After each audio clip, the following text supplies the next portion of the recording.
May 8th, 2002.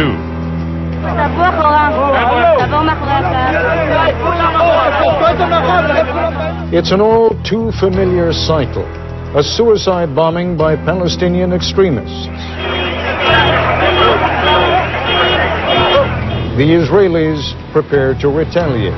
He who rises up to kill us, we will preempt it and kill him first.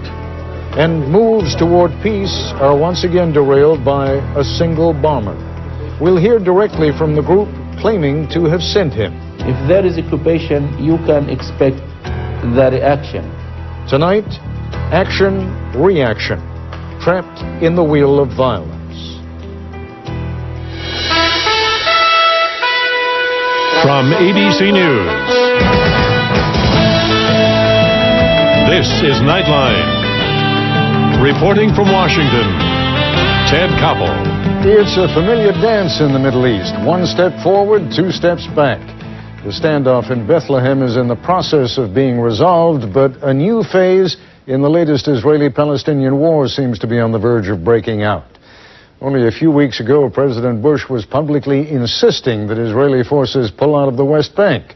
Late today, when I asked a senior administration official whether Washington knows what Prime Minister Sharon's response to yesterday's suicide bombing will be, he said, "We don't know, and I don't think we want to know." The assumption is that the Israeli army will move into Gaza soon and in force. The Israeli Prime Minister Ariel Sharon cut short his visit to Washington, rushed back home, and went immediately into an emergency cabinet meeting. Yasser Arafat went on television today and said that he has ordered all Palestinian security forces to confront and prevent, and this is a quote, to confront and prevent all terror attacks against Israeli civilians from any Palestinian side or parties, end quote. President Bush, as he sat down late this afternoon with Jordan's King Abdullah, called Arafat's comments an incredibly positive sign. That's the nicest thing the president has had to say about Arafat in months. He also urged the Israelis to consider the consequences of retaliating for the latest suicide bombing, but there was, even in that statement, a sense of inevitability about the retaliation to come. No one in the Bush administration is saying, don't do it, probably because of the conviction that it wouldn't make a difference anyway. We begin tonight by turning to my ABC News colleague, Jim Wooten, in Jerusalem, where it is already, as you can see, Friday morning. And Jim, what do we know about the incursion into Gaza? Well, just because it's daylight here, Ted, doesn't make things any clearer. In fact, the Israeli cabinet has given Prime Minister Sharon sort of carte blanche, a green light to do whatever it is he feels is necessary to respond to the bombing a couple of nights ago. And because that bomber is suspected to be from Gaza, most of the attention here is focused there.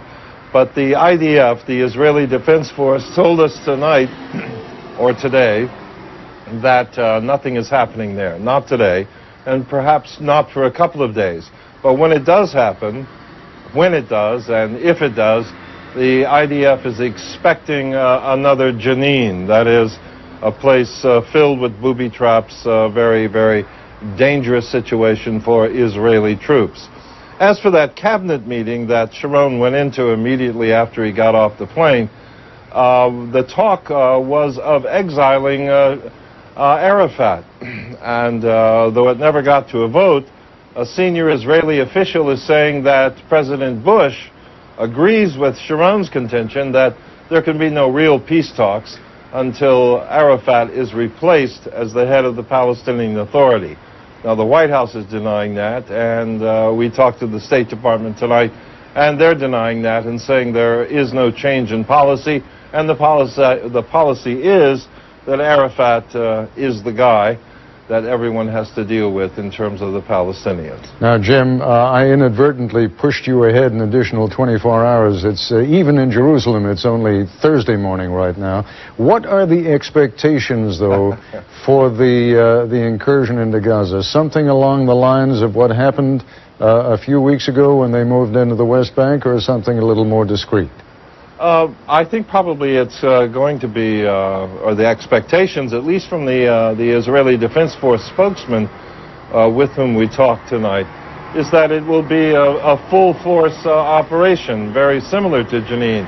They'll go in with tanks and bulldozers and expecting the worst from the Palestinians, and the Palestinians are expecting the worst from the Israelis.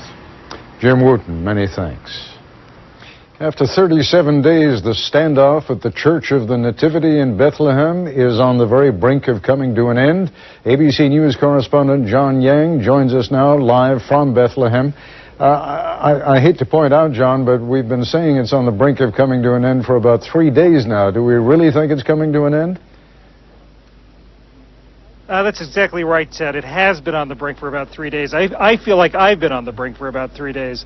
We do think it's getting closer. There's been sort of snag after snag in this chapter, and the latest snag is that the U.S. security vehicles that are supposed to escort one of the buses to Gaza haven't shown up yet. One of the church officials involved in these talks tells me they were supposed to be here about 2 hours ago, and they're still waiting.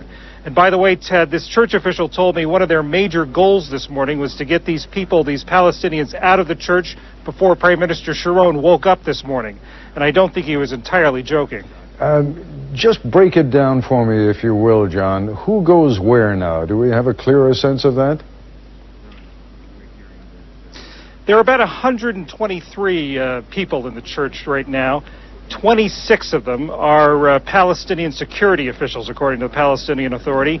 They'll be going to Gaza. What will happen to them there is not quite clear, whether they'll be detained somehow or free to go, or free to remain in Gaza. And then another about 80 or so are civilians who got swept up in this thing.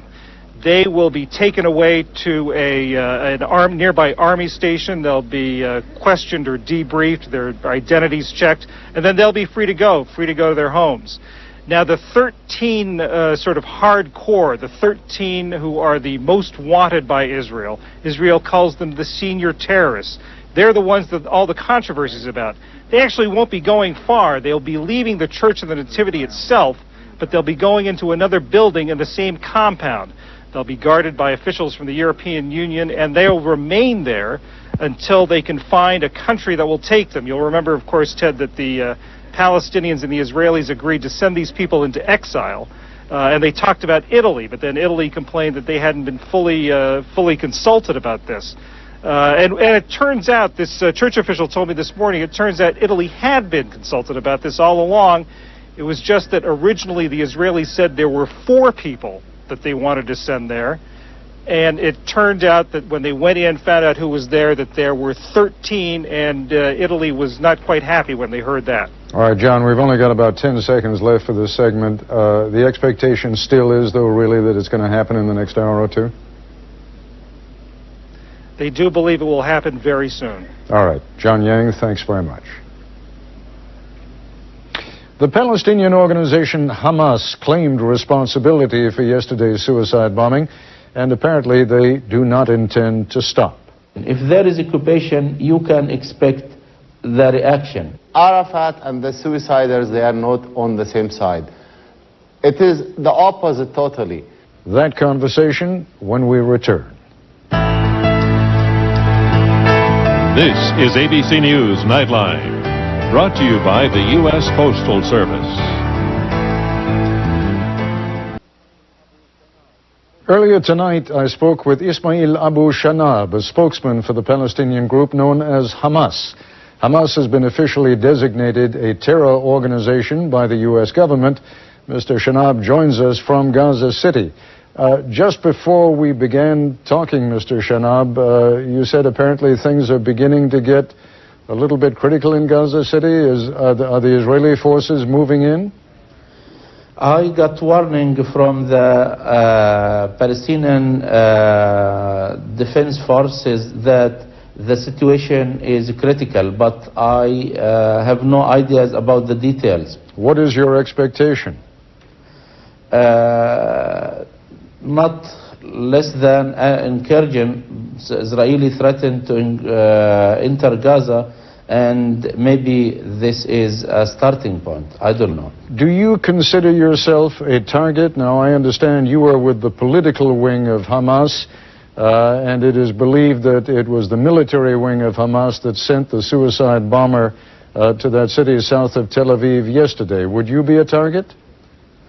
Israelis do not differentiate between political, civilians, military, kids, women. All Palestinians are under Israeli attacks, and Israeli are attacking Palestinians' homes and demolishing homes on their people.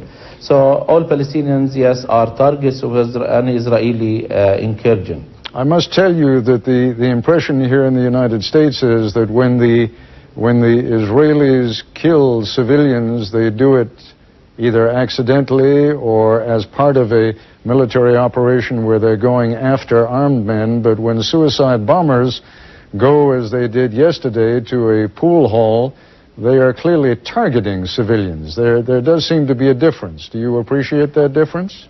This is the misleading talk which is not leading to any result.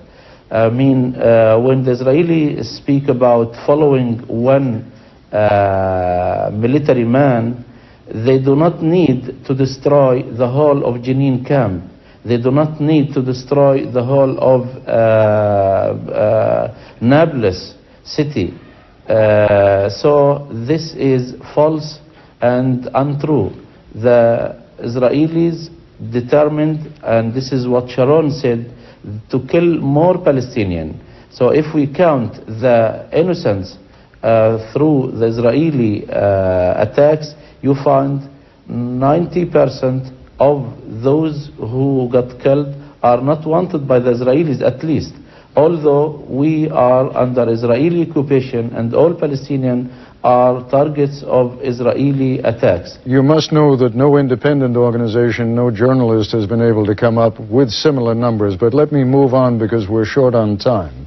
As I told you before we went on the air, President Arafat gave a speech today in which he indicated that the Palestinian Authority would make every effort that it could to move against those who commit suicide bombings like the one yesterday. Do you feel that you and President Arafat are on different sides of this issue?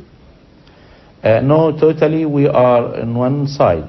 That side is a Palestinian side in front of an Israeli side. The Israeli side is the occupation, the killing, the blocking of Palestinian roads, the destruction of Palestinian homes. This is the Israeli activities, and Palestinians, all of them, Palestinian Authority, Chairman Arafat, and all other Palestinians are in the other side. They are suffering from Israeli attacks and Israeli mass killings. So when Chairman Arafat says that he will move to prevent further suicide bombings, you don't believe him? No, we believe him, but maybe he is saying this just to give a chance for any peaceful efforts which can stop occupation, which can force occupation to withdraw, which maintain peace and stability in the region. So Arafat doing his effort to convince the United States to pressure Israel to withdraw. One last quick question. Do you expect that Hamas will continue sponsoring suicide bombers? I think the equation is related to the occupation. If there is occupation, you can expect the reaction. If there is no occupation, Hamas is willing to live in peace and to stay calm and not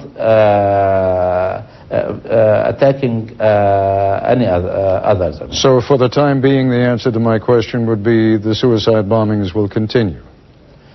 The resistance, let's talk about resistance activities, which maybe this is part of them as far as the Israeli occupation is there, because Israeli occupation is illegal and the resistance is legitimate. Mr. Shanab, I thank you. I appreciate your coming on. You're welcome. Yasser Arafat condemned yesterday's suicide attack, as I mentioned, but tonight his security forces were said to be bracing themselves for another military attack by the Israelis. That part of the story when we come back. Joining me now, Mohamed Rashid, a senior advisor to Yasser Arafat and a member of the Palestinian peace negotiating team for some 22 years. Mr. Rashid joins us tonight from Tunis. Why do you think Hamas exploded sent that suicide bomber into Israel yesterday? I mean, the timing cannot have been coincidental. Well, Ted, this is just ordinary selection of timing. But what bothers me that the Prime Minister and his government, Prime Minister of Israel, Mr. Ariel Sharon, and his government, they know this is done purposely because of the meeting between the Prime Minister and President Bush, but they are just giving in and they are playing based on the tactics of the others. As you and I speak, there are indications that the Israeli army may be about to move into Gaza, but they haven't yet done it. What is your feeling of what the impact will be if and when they do move in? First, that will be another great mistake by the government of Prime Minister Sharon if they are doing that. Gaza is very, very sensitive city and town. There is 1.1 million Palestinians, they live there. Maybe there is some tens of people. They are not careful with the situation. Maybe they are engaged in terror activities. But the majority, I can say the real majority, maybe 99% of the people whom they live in Gaza tonight, whom they are scared of the incursion, they have nothing to do with these actions. I think this will ruin all the efforts and all the missions in the region. I spoke to a spokesman for Hamas before you and I spoke. And while he indicated that he and Yasser Arafat and the Palestinian Authority are all on the same side, he also made it clear that the suicide bombings are not going to stop. How harmful is that to the process? Ted, I don't think the Palestinians and the suicide attacks, they are on the same side. And let me make it very, very obvious. Arafat and the suiciders, they are not on the same side. It is the opposite totally. These activities, these actions, these terror acts, it is to ruin the leadership of Arafat and to ruin the peace chances in this area. No matter what Hamas people will say, or no matter what this leader told you or spokesman, no matter what they will sell, we are not on the same side. You know that when Prime Minister Sharon came here to Washington yesterday, he brought with him a thick binder of evidence which purports to show that Yasser Arafat was not only knowledgeable about these terrorist attacks, signed off on them, helped finance them. Are you suggesting that all of that is Israeli forgery, or is some of it accurate? Well, I will not judge that document before I see what's included in that document. But lots of documents they published here in the region, it wasn't seriously leading to that conclusion. As example, if Arafat paying some money for the families of the martyrs or those people whom they engaged in actions, whether it is face-to-face with Israeli forces or a terror act, that does not mean Arafat is involved in financing those people. He has a responsibility as an elected leader, elected president for the Palestinian people. He feels responsible for each and every Palestinian everywhere. Like Prime Minister Sharon, he feels responsible not only for the Israelis, but also for the Jews all over the world. Like President Bush, he feels responsible for the Americans. Do you feel that the United States is doing all that it can right now to bring about peace, and what would you have them do if you are not satisfied? Well, I think in the last 4 weeks, the president doing quite well to push the process, to bring the parties back together. It's true, the Palestinians, maybe they don't like his statements. Maybe they think he started moving a little bit late. But I think I said it, and I will repeat that. If it is the last chance for Arafat, also it is the last chance for the Palestinians and the Israelis, but also I think it is the last chance for President Bush to make the deal now. It is the right moment where both parties, they're really tired of this long conflict. It is 20 months now, and I think the time and the evidence and the situation itself emerging President Bush to involve more to bring the parties to the table. Mr. Rashid, one more question. President Arafat is getting on in years. He is not well. Is there a possibility, there seems to be an American plan to say, let's kick him upstairs, make him sort of honorary president and then start dealing with some other younger people. Does that have any hope of success? Well, if that will be the case, I think U.S. acting against its principles, kicking up or kicking out an elected president should not be part of the United States of America's moral. I think the man was elected, he's capable, maybe he's the only one capable in this area to really reach a deal with his Israeli neighbors. I think it's much easier to sit with Arafat, talk to him face to face, even the reform. It is very easy to convince Arafat to lead that reform. In a way, will convince the President, United States of America, and our neighbors that we are good neighbors. We like really our neighbors, Ted. 54% of the Israelis, still they believe the peace is achievable based on the Arab peace plan which everybody adopted in Beirut. Mr. Rashid, I thank you very much. Welcome. I'll be back in a moment. To receive a daily email about each evening's Nightline and a preview of special broadcasts, log on to the Nightline page at abcnews.com. We're about to show you a live picture of the Church of the Nativity, but for all that is happening there right now, it could be a postcard. It is expected that within, well, maybe minutes, all the people inside, with the exception of about 12 or 13, will be released. But as we go off the air tonight, it hasn't happened yet. That's our report for tonight. I'm Ted Koppel in Washington. For all of us here at ABC News, good night. This has been a presentation of ABC News. More Americans get their news from ABC News than from any other source.